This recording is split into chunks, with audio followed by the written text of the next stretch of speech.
Tingnan natin kung ilang dinosaur ang meron dito sa egg. I see dino.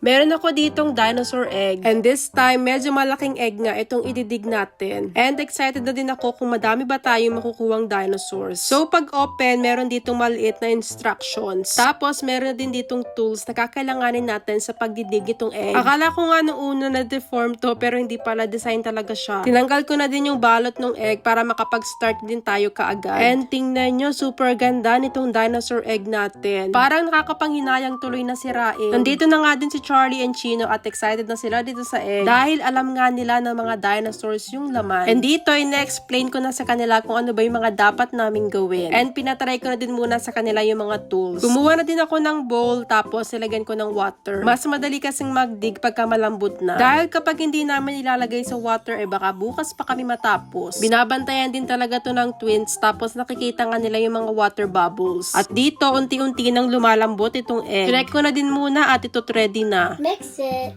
So let's open it. I'm excited.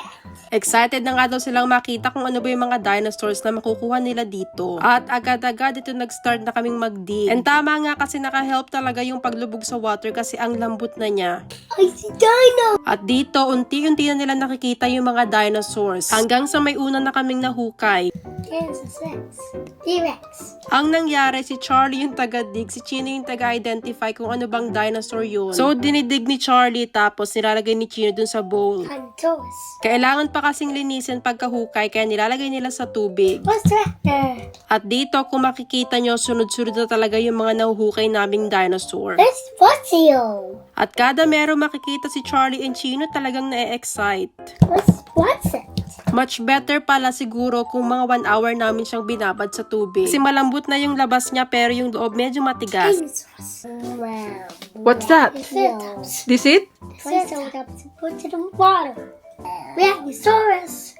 And put it What's- here.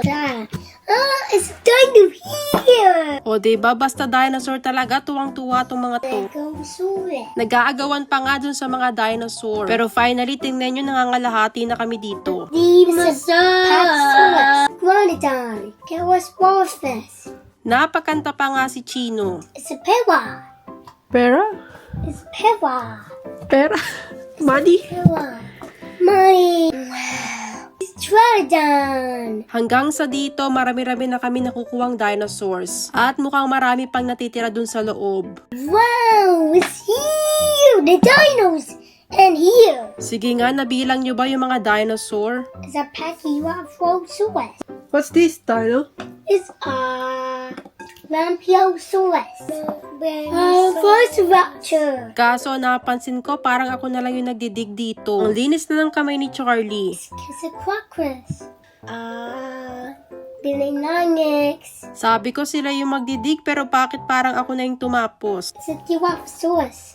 That was Odoraptor. At parang ako nga yung napapagod dito. Wow. At finally, ito na yung last na dinosaur. It's a Patasaurus.